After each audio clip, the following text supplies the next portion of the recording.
Tell us in your own words the story of Pawn Sacrifice. Pawn Sacrifice is, in a nutshell, a coming-of-age story of a very young, isolated genius who is obsessed with the game of chess and, in his loneliness, holds on to it as tightly as he can and sees where it will take him into the world. And it leads him to very high highs and eventually to a very unfortunate place. Okay. Can you talk about Bobby's challenge between the professional success and his demons and his, in the mental illness? I think they're kind of tied together because it's his mental illness or genius, that brings him to his highest success. His natural ability, his drive, and the discipline that he put upon himself to make himself the best player in the world also drove him to a very dark place. It's hard to really separate the two. Sure. Now, I guess going on the other side of things, were you ever a chess player? I wasn't. No, I was never a chess player. I maybe played a couple of times when I was a kid, but I never really learned it or was drawn to it. I was much more of a kid who drew and painted and read and played games outside. Right. It's a normal kid. I guess. A creative normal kid.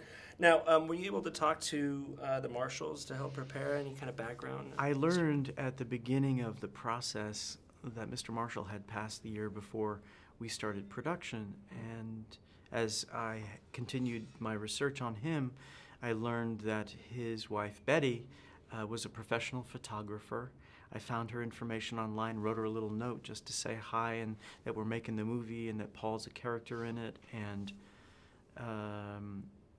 basically that. And she responded within a half an hour, sent me photographs, wrote me a letter, was a bit taken aback, but also, still mourning his passing because he had just passed. But she was so generous and gracious about offering up her own experience, because she was there during the game, during the championship, and with Paul and with Bobby, and hosted him a number of times in their house, and had so many firsthand stories to offer, and was so generous with them all, with all of us. Wow, that's awesome.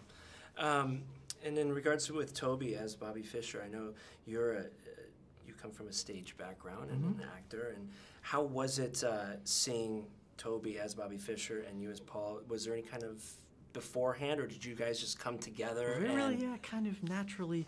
Bobby, Bobby, actually, I even call him Bobby. Toby and I kind of came together at the beginning of the process and just hit it off, and he was so generous and sweet, and we just kind of started chatting, and we, I guess, built up a kind of easy rapport with each other. It was really fun watching him dive in to the subject matter that he was so passionate about, and to learn from him about the game of chess, from Toby,